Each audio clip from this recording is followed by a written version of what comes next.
welcome back to Layla B ASMR. I did get a request from a comment that I'm so sorry that I did not get to earlier.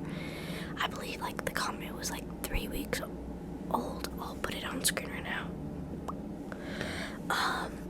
And I just wanted to say that I did say in the video that if y'all wanted, I would share more of my annotations. And bonus, I actually finished Sunrise on the Reaping, so I can definitely give y'all some of the annotations because I did a lot of them in here. So yeah, let's get to the video. I'll share my Sunrise on the Reaping, Ballad of Songbirds and Snakes, and my Hunger Games, because I don't believe that I annotated Mockingjay or Catching Fire. Not annotate any of those, or I just didn't.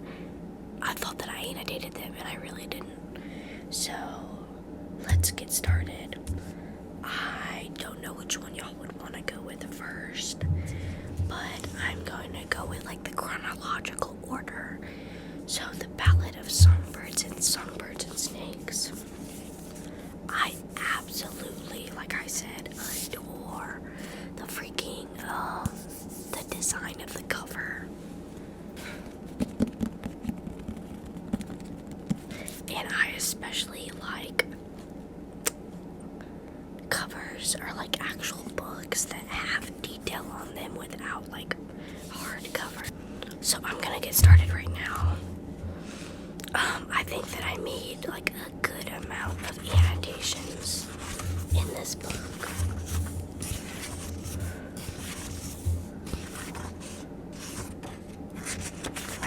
I even have one in the first chapter.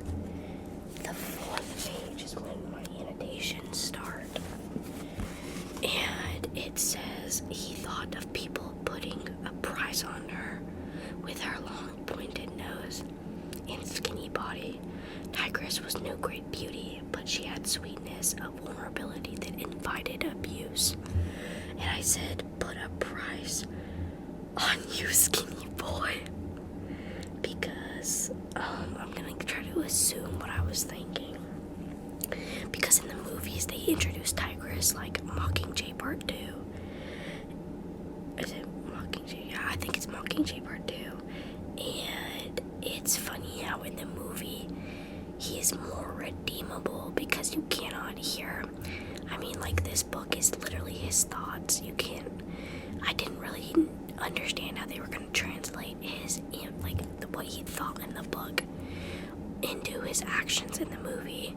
So a lot of what we perceive as care and love in the movie are actually just him thinking about how much he could use that person. He's weighing the options of how long he could play the game. And I always had a hard time trying to visualize the songs in these books because she does have a lot of characters singing, but I, for the life of me, could not visualize a melody from just reading lyrics. So that was a little annoying. It doesn't look like I have any annotations. Lots of singing about the Gem of Panem.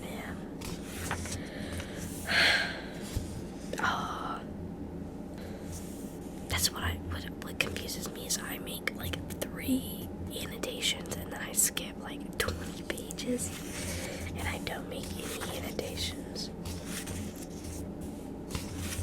Or I guess I don't know the proper way to do annotations, because I was gonna try to do that aesthetically pleasing little pieces of a highlighter, but I couldn't figure out a solid system. And I was 9 times out of 10 I'm not gonna have highlighters when I'm reading, but I know I'll have a pen at least.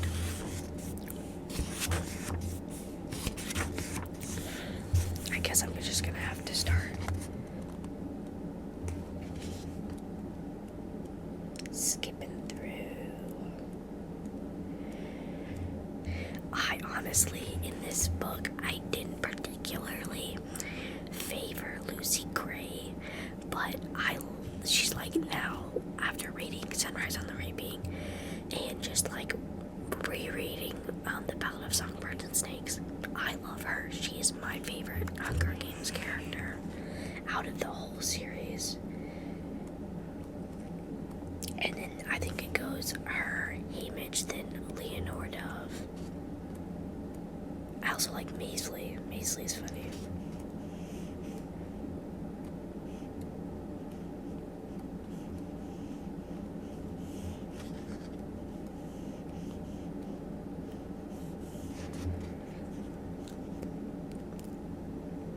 It doesn't look like I was gonna say that. And then my next annotation is on page 146, and it is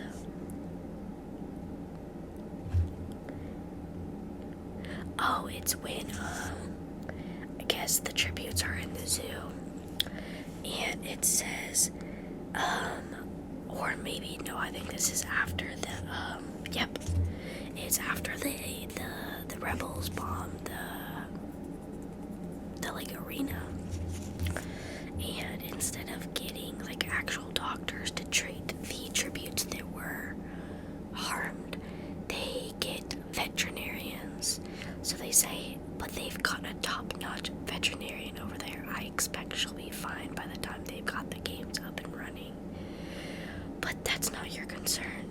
Oh, but that's not your concern, young man. Your concern is to get well, and for that you need sleep. And I said, not even a real doctor, because there is a complete difference in how the tributes are treated when Snow comes into power and before Snow comes into power. Because before, they didn't really work out how to properly like perform or get the tributes to perform. So they just treated them like zoo animals. Exhibit A, putting them in the actual zoo, like what do you call it? An exhibit. Instead of allowing them to be treated by human doctors, they treat them with veterinarians. And this is a huge paragraph. Same page, like. It says when someone awakened him in the wee hours of Tuesdays, he supposed a nurse had come to check his vital signs, and then stared at the sight of I'm just gonna call her Clem. Clem's ravaged face above his. The snake venom, or perhaps the antidote, had left her golden brown skin peeling, and the whites of her eyes the color of egg yolks. But much worse was the twitching that had affected her whole body, causing her face to grimace, her tongue to jut periodically from her mouth, and her hands to jerk away, even as she reached for his. "Shh," she hissed. "I shouldn't be here. Don't tell them I came. But what are they saying? Why has no one come to see me? Do my parents know what happened? Do they think that I'm dead?" Groggy from his sleep and medication, Coriolanus couldn't quite wrap his mind around what she was saying. "Your parents, but they've been here. I saw them." No one has seen me," she cried. "I have to get out of here, Corio. I'm afraid she's going to kill me. It's not safe. We're not safe." And I said, absolutely vile. And if you haven't read the book, something they left off in the movie adaptation of The Ballad of Songbirds and Snakes is the fact that Clem, the one you see being like a rude partner, they're much more friends in the book. She's not as just like a go-getter like the movie made her out to be. She is more of a friend to Corio than portrayed. But in this paragraph, she did go with him and plagiarized, said that she wrote the proposal for Dr. Gall with him, but she didn't. We know that. And so when the snakes bit her, and Dr. Gall said that she was gonna take care of her, she actually meant that she had been experimenting on her. So this entire time, from the time that she gets bit until this page, she has been experimented on. We do not ever learn the full extent of what happened to her or what Dr. Gall did to her, but we can assume that since they're not allowing the parents to see her, and they're probably going to kill her after the fact that she broke out and somebody saw her, we can assume that it's not great. It's terrible. And I have another one on the next following page, mottled with bright blue, pink, and yellow scales. It had the reptilian quality of the snakes in the tank. When he gasped, she shrieked, and it's spreading. And that's when Clemmy shows where she had been bitten, the snake bites. And she moved her shirt to show where she had been bitten and how it had spread across her. And I'm assuming that it's spreading more. And I wrote next to it, cool, I guess, because the colors. But that's crazy. Oh, I guess this isn't an annotation, I guess. But I underlined page 152. He said, scooting a nut butter sandwich, the two. Hey, she said hoarsely, any attempt at flirtation. Yuck. Anyway, not people trying to flirt with Coriolanus. And then we're now in part 2 of the book. I believe this is a 3-part book, just like the other ones.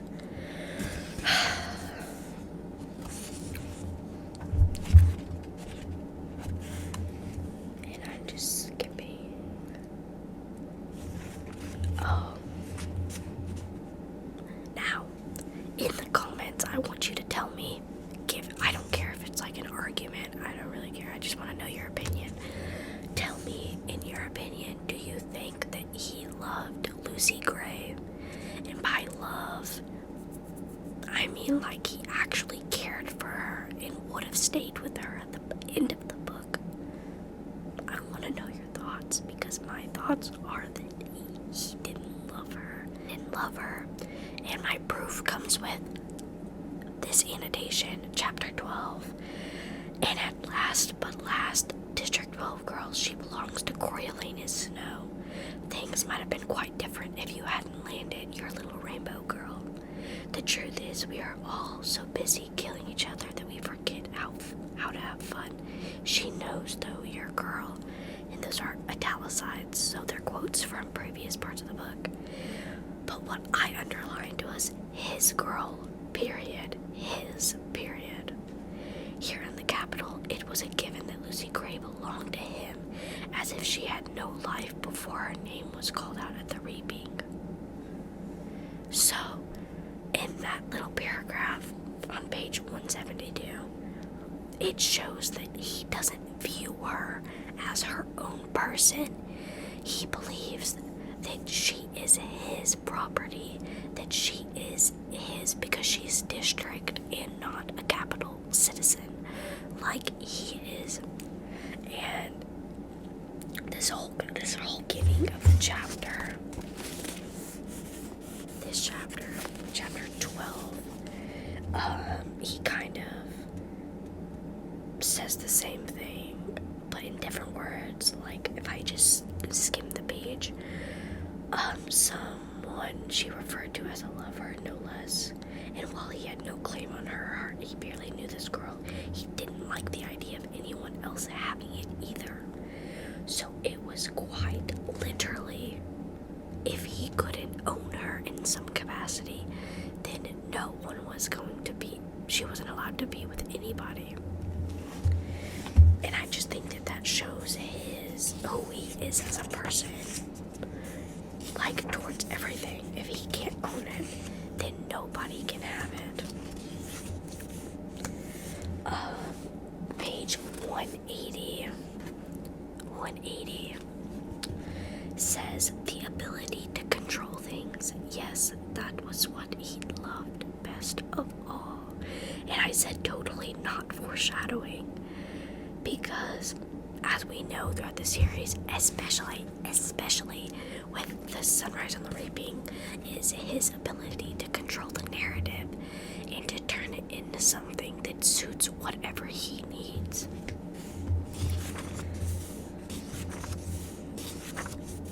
Which is why it was harder to do with the earlier games, because they couldn't, like, it was kind of alive. But with the way that Snow shows the games later, is he manipulates the footage even as it's happening, so that nobody can point a finger and say, actually this happened. No, Snow said this happened, so it happened. It looks like there isn't a lot of, what do you call it, annotations here. Just skipping through. Also, let me know y'all's favorite Hunger Games character, because I'm just interested to know y'all's. I also love reading y'all's comments, and I apologize to the 2 people. I just replied to y'all's comments yesterday. I just wanted to apologize for not replying earlier. I try to check my comments. I literally check the YouTube Studio app every single day. So I'm sorry that it took me so long to get to y'all's comments. I truly do love reading each and every one of them. They always make my day. I almost skipped. On page 248 is where my next annotation is. Oh.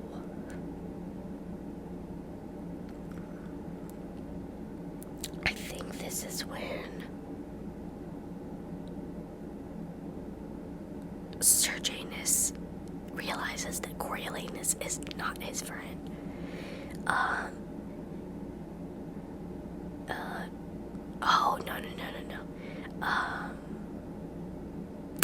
This is when people think that Sir Janus and Coriolanus were friends in the movies. Actually, page 248, most people who he cares about, such as Tigris and his grandma, or Gam, I don't know, Nana, call him Corio, or people he knows. But when Sir Janus calls him Corio, he flips out. He says, "I'm so sorry, Corio," said Sir Janus. "I'm so sorry." Corio was a nickname for old friends, for family, for people Coriolanus loved. In this moment, that Sir Janus decided to try it out. If he had the energy, Coriolanus would have reached out over and strangled him. And I put friends ? Because before this, I guess you could kind of call them acquaintances. I wouldn't really call them friends. But I guess before that, you could kind of make the argument that Corio or Coriolanus is the only one that's nice to Sir Janus because he was district born. But we know definitively by page 248 in the book that Coriolanus could not care less about Sir Janus. And 243, during Dr. Gall's big speech, I underlined when she says humanity undressed, because I think that is a major theme throughout the books, especially if you thought that this book got darker for the Hunger Games, because it's like mainly young adult. Oh my god, when I read Sunrise on the Reaping, I didn't cry as much as like people did, but I definitely cried because like there's a lot of moments that are just like sad. I'm gonna try to do a spoiler free like, actually, you know, if you haven't read Sunrise on the Reaping, then I would probably skip after hearing this book, because I am going to talk about Sunrise on the Reaping after this one. My next annotation underline is page 255. I underlined the word rabies, and I underlined that because not only did Jessup not be able to actually fight for himself, he had rabies because he was protecting Lucy Gray, and I think that's really sad.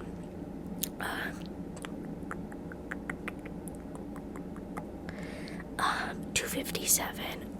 Me. I underlined star-crossed lovers meeting their fate, and Coriolanus says that after seeing Jessup. He says this after seeing Lucy Gray kill Jessup, because he says they created a strange tableau. Rabbit boy trapped girl and bombed out building. It suggested a tale that could only end in tragedy. Star-crossed lovers meeting their fate, a revenge story turned on itself. And I thought that was funny because he tends to like the narrative of star-crossed lovers.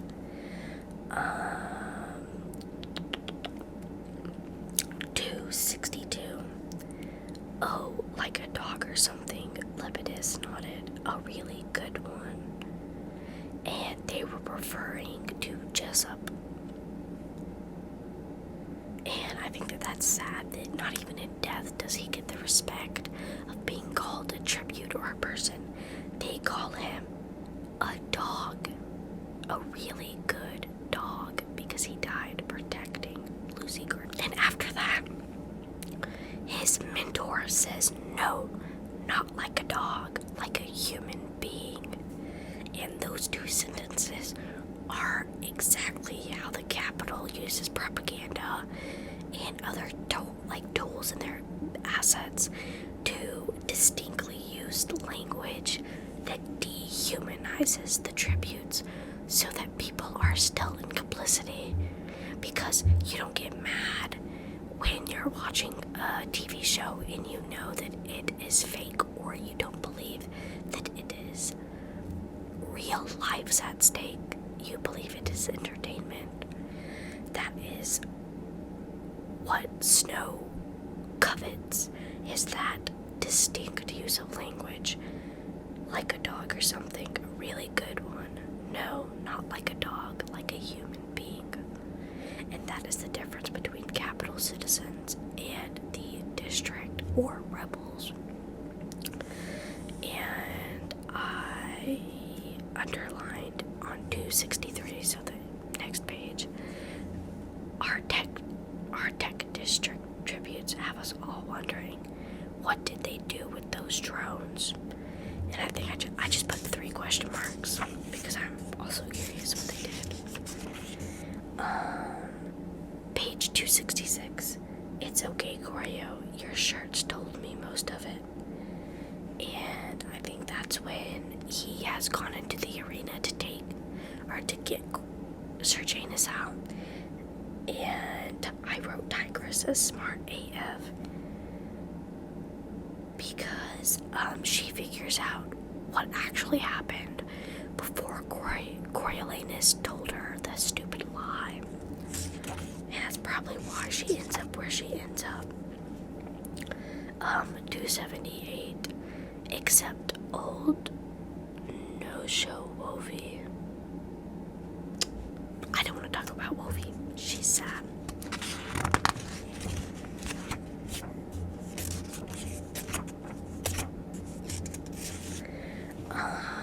Page 280. has thought about inviting her to the Citadel for his follow-up appointment. He could use some company, and she could visit her snakes. And I said, damn.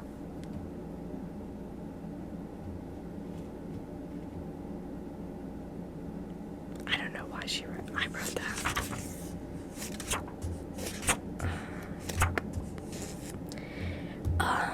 In 289, he says, I'm poor and powerless. He thinks that. And I'm like, yes, you are, boy.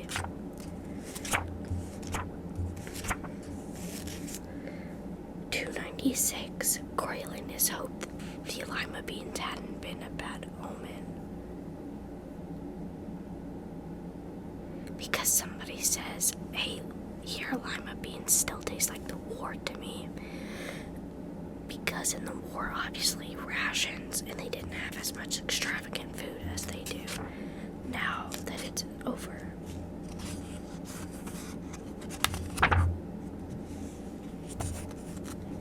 I think we're going on another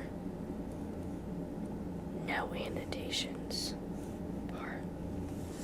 Oh, page 338. To erase the games would be to erase Lucy Gray as well. So as long as the games continued, Lucy Gray continued to exist. I mean, she still exists. Again, he says his girl, his love, his Lucy Gray.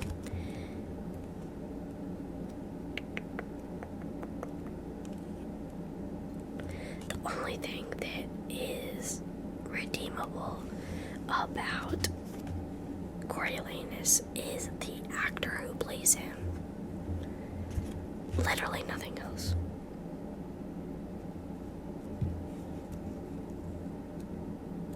Oh, and somebody calls Coriolanus bald.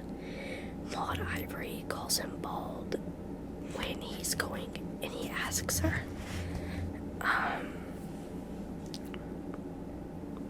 where Lucy Gray is. Next annotation is on page 386, and he says to Lucy Gray, you're mine and I'm yours. It's written in the stars. No escaping that. He leaned over and kissed her.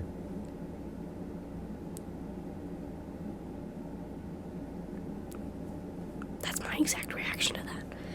And I said, no, not for long. Sad face. And he calls her his girlfriend in page 387.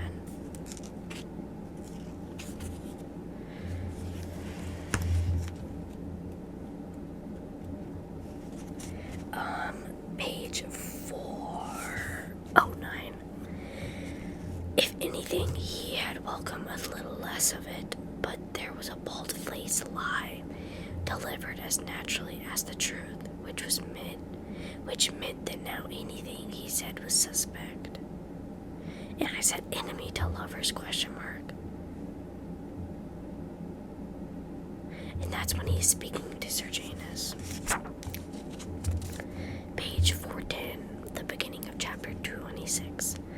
So supported, so duplicitous, so self-destructive, like a moth to the flame. And once again, he's referring to Sir Janus. And I guess himself as the flame. I think I have... Oh. Page 437.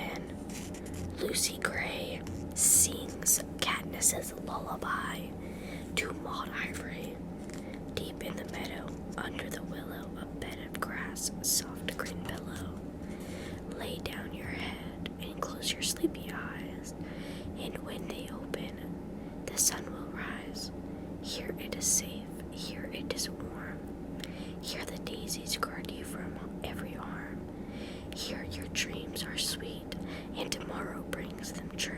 Here is the place where I love you. And obviously we know through Sunrise on the Reaping and the Hunger Games how important music is to the people of District 12.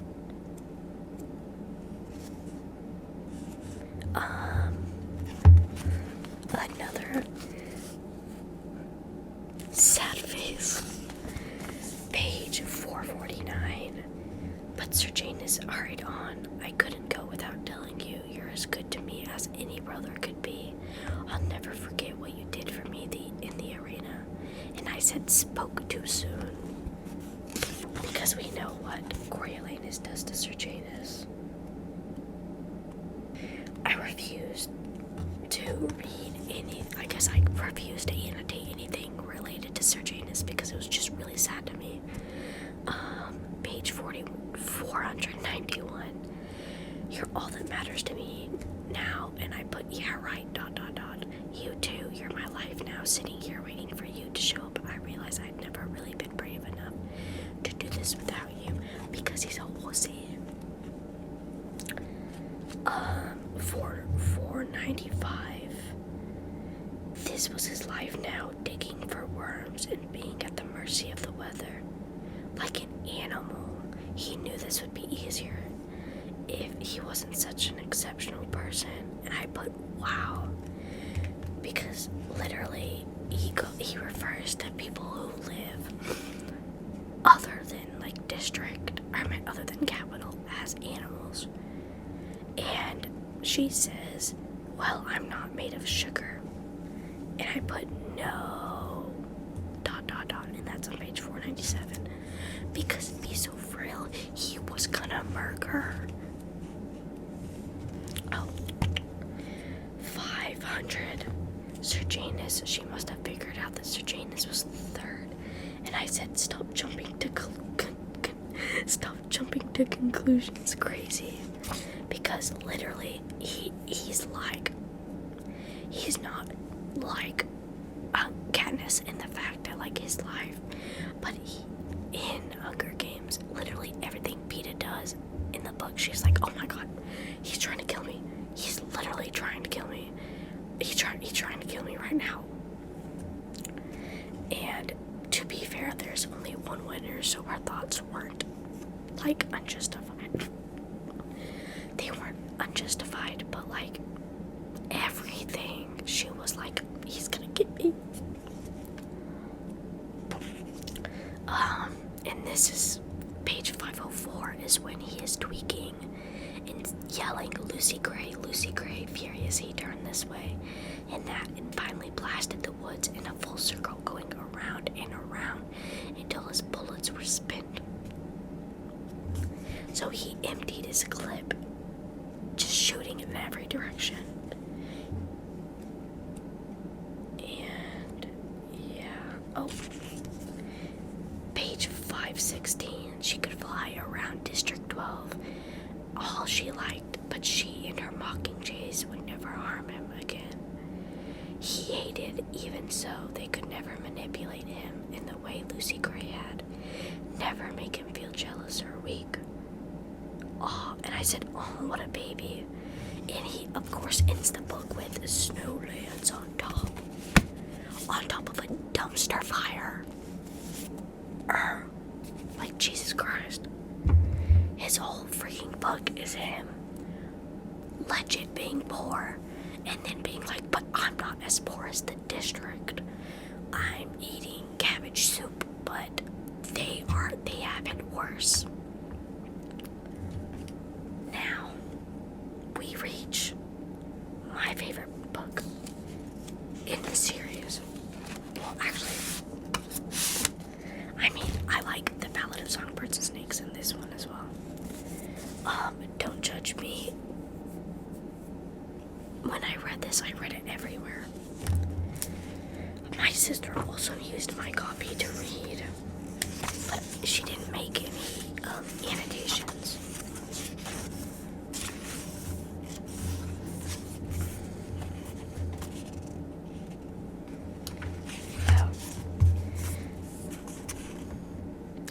Page 5. I'm not a drinker myself. Mitch says, and of course we know his state at the beginning of the Hunger Games. He is an alcoholic who literally vomits and then falls in his own vomit. He says that Abernathy's were known rebels, back in the day, and apparently we still carry the scent of sedation. So, we're just saying that Hamish and his family were rebels. The choice of words. And he said, he mentions a Covey girl, and I thought it was Lucy Gray. I don't know why I thought it was Lucy Gray. I just got excited hearing the word Covey again. And the next is page 7, and sometimes I just underline words. And I underlined the word Everdeen, because as we know, the Everdeen name becomes more prevalent in the Hunger Games. Page 8, the kind of like all the Covey music in her blood, but not like them too. Less interested in pretty melodies and more in dangerous words, the kind that lead to rebel acts.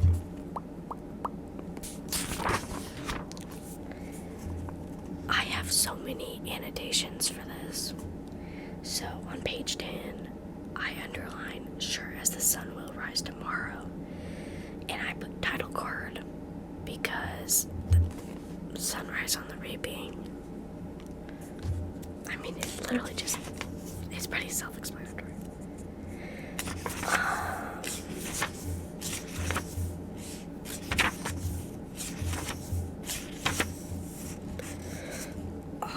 I don't think that I can say this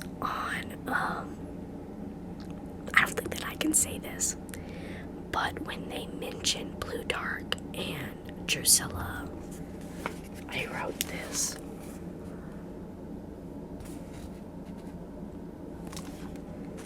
I'm not gonna read that, but if you saw it, then you saw it. Also, I don't know why. We know the ending of this book. We know that Hamish wins, but I still was rooting for other people as well.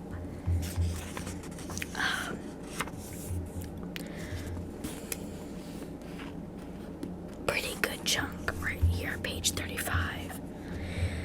That's when I see Lenore Dove. She's up on a ridge, her red dress plastered to her body, one hand clutching the bag of gumdrops. As the train passes, she tilts her head back and wails her loss and rage into the wind. And even though it cuts me, even though I smash my fists into the glass until they bruise, I'm grateful for her final gift, that she's denied Plutarch the chance to broadcast our farewell. The moment our heart shattered, it belonged to us. And I said, me cry. And I came back and I underlined gumdrops and I said, I cannot. If you've read the book, then you know. Page 17. It looks like I had a lot to say. Damn, Amber remembers it as he was about my age when the war ended and the peacekeepers rounded up the Covey, killing all the adults and confining the kids to our district. And I wrote, and she could fly around, but she could never hurt him again, because as he stated in the other book, it didn't matter if she survived his meltdown in the forest. She would never be able to escape District 12 and do anything to him. And,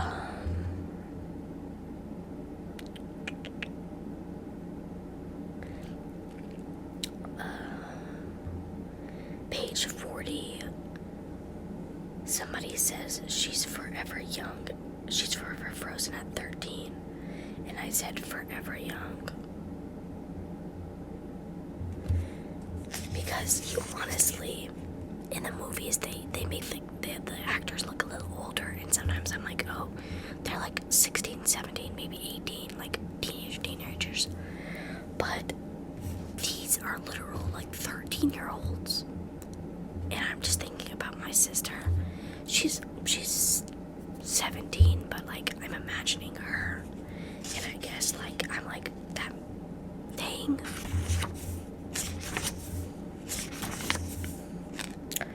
Also, celebrate Hamich's birthday because it's literally on the reaping day, I would be like, excuse me.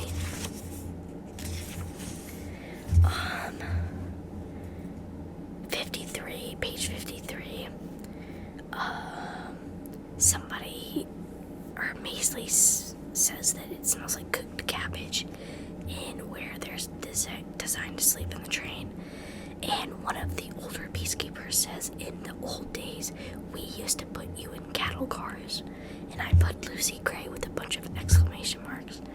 Because, as we know, in our games, they were transported in cattle cars from the train, from their districts to the capital. And Haymitch now rides on it. I don't think it's like as modern as a train as Peeta and Katniss ride there, but it is definitely a better situation than what the peacekeepers want to do. And I put Katniss pin in a big circle. You don't hear that much in District 12, but Mr. Donner spoils his girls rotten. Lenore Dove told me that on their 13th birthday he gave them pure gold pins that belonged to his mother. They had been fashioned by Dame Amber over 30 years ago. I never saw them, but Marley's featured a hummingbird and Maisley's a mockingjay, birds being one of the Covey's great loves. And as we know, Maisley hates that and thinks it looked absolutely horrid. And on page 61, I underlined when Haymitch calls Luella sweetheart, because as we know in Catching Fire and Mockingjay, he refers to Katniss as sweetheart, and we immediately think he's being a little sarcastic, but he truly means it as he sees Luella in Katniss. And I put that's what he calls Katniss with a smiley face.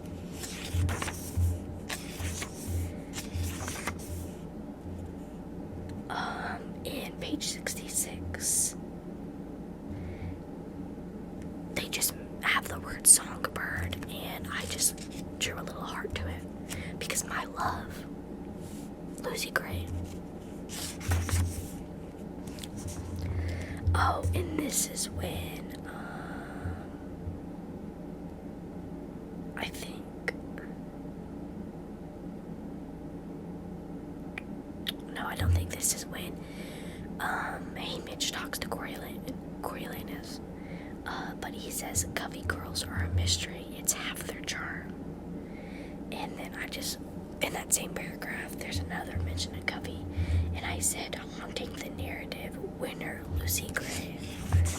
Because you always see, like, haunting the narrative, and it's Lyanna Stark. But haunting the narrative, Lucy Gray on top. I'm telling you. Burrow had a situationship as a teenager, never got over it. So,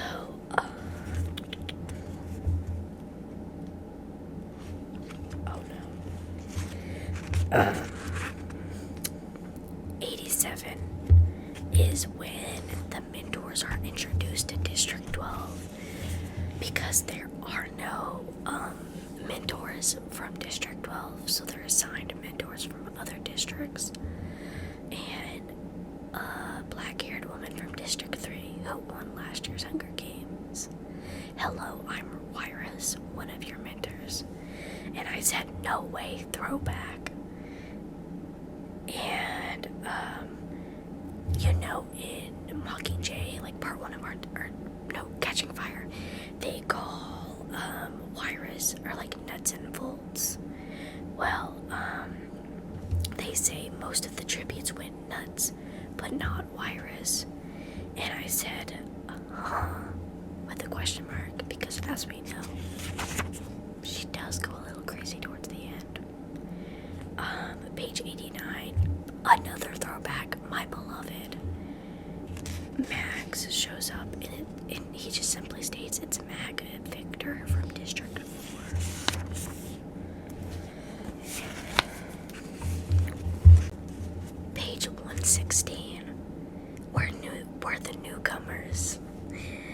4 tributes from 6 stick to me like glue. My own little dove-colored flock. I hope they don't think that I can protect them when we hit the arena, because I can't. And I said it's his geese. That's so sad, because you realize that they're literally just kids. They're scared kids, and a bunch of the District 6 kids stick to him because he's older. And they're like, maybe he can protect us.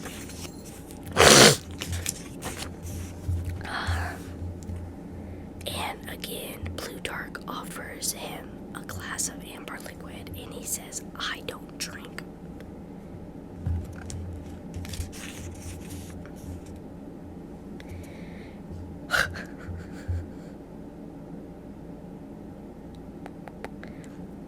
This is when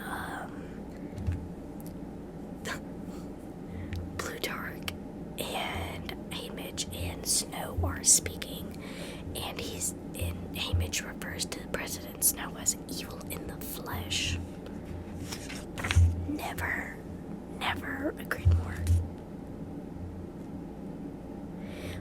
In page 127, he says, I'd be surprised if anything much has changed there.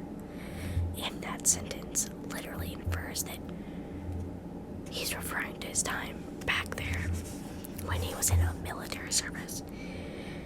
And Hamish says his insult disturbs me less than his familiarity with District 12. So him being rude doesn't really surprise him. It's the familiarity to which Snow has towards the district. And I said surprise his dementia, but remembers. This man is getting old.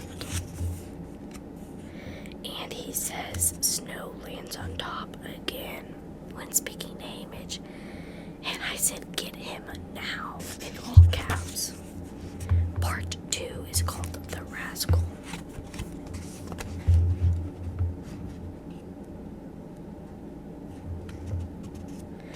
And I thought it was funny that Suzanne Collins makes a reference, an Edgar Allan Poe reference, when she says rapping at my chamber door. Because if y'all have ever heard that one Edgar Allan Poe, you know when he says there's somebody rapping on my chamber door, which means knocking. Again, he says, page 145, the village was built for our lone victor, so no one has ever lived in it. And I said, Lucy, my love, because technically she did win, but Snow was not letting that slide.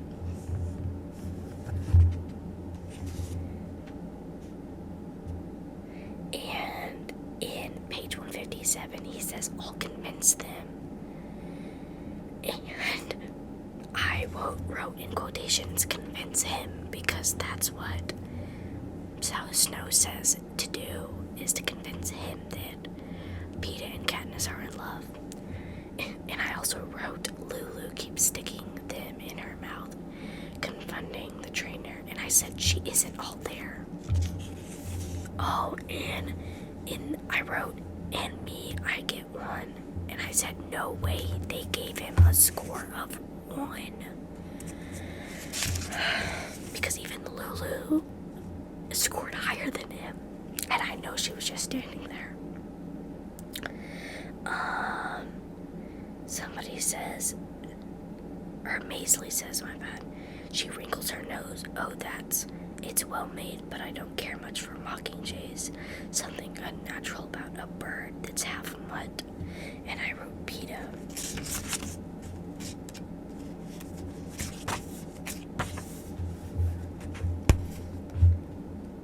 Also, I was so surprised at the amount of, callbacks. Well, I mean, you're not terribly surprised, but I'm like, oh my god, they made a reference. And he refers to the group of District 6 as my doves. I don't think I made a lot of annotations like during the game because I was more so like, I read this in like 2 days. So I had more time in the beginning to read it. And towards the end, I was just like, oh my god, I have to read the next page. Oh, page 290. Make sure they don't use our blood to paint their posters.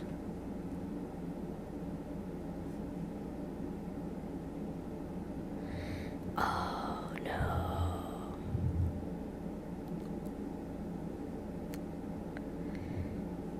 And she says, swear it.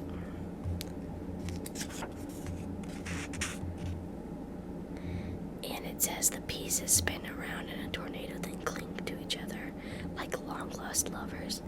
And every time there's a mention of lovers, I put star-crossed lovers with a question mark.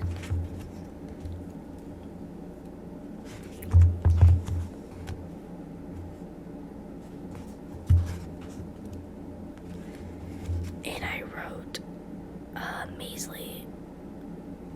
Maisley laughs. You weren't the only one she got chewed out for. She cups the locket in her hands and examines her. No one ever loved me more. I always hoped I'd look like her one day. No one's going to see me grow old, I guess. And Amish replies with maybe. And in this quote, I realized how much of a blessing it is in this universe to grow old, because there's always the chance that when you go in the games that you're not gonna make it out.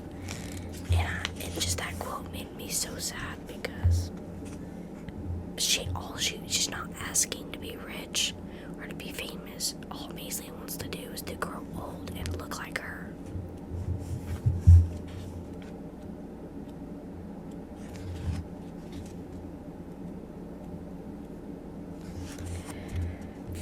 Page 327, my last sensations are of the slippery coils of my insides in one hand, and the songbird pressed against my skin, and the earth quaking beneath me. I die happy, he'd die pure like a dove. And that's the end of his games, is when because there's so much censorship in the games, as we see when they do a replay of like a recap at the end. But he literally, his stomach is spilling out. He's holding himself from falling out, and all he wants to do is to pass and be with his songbird. And I cannot believe that it only took Midge seeing a clip or a rerun of the old games of a girl in a rainbow ruffles singing a familiar tune with unfamiliar words. And it's the funeral song, It's Sooner Than Later That I'm 6 Feet Under. And he knows that it's a Covey girl for sure, but not his. And it only took him seeing that to be like, that's why Snow is the way he is. And I thought that was funny. Oh, page 350. Nothing you can take from me was ever worth keeping. And he said, I think of the Covey song, the one that Maisley's mama used to quote when she was scared. So it's funny how even the people that aren't Covey, they have used snippets of Covey songs in times of being scared, of funerals, of being standing up, because she says nothing you can take from me was ever worth keeping. And as y'all know, that was a snippet from Lucy Gray's song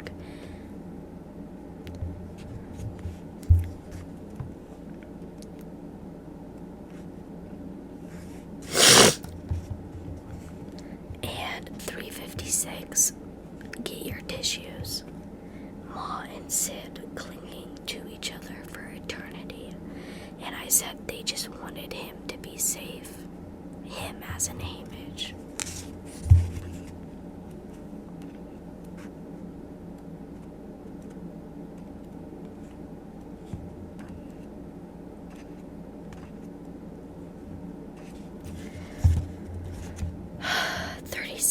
I'm at page 376.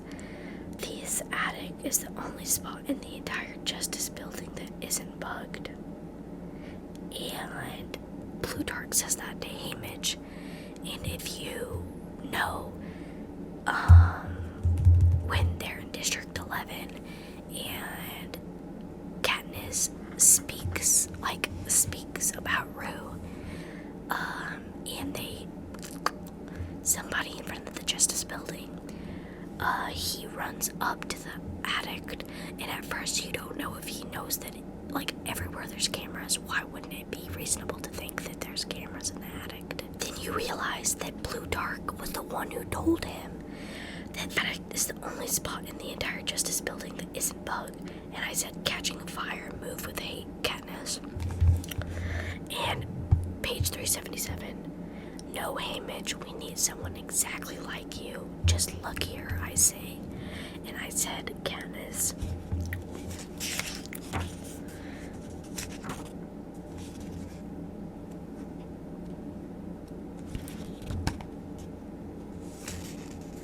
And the epilogue literally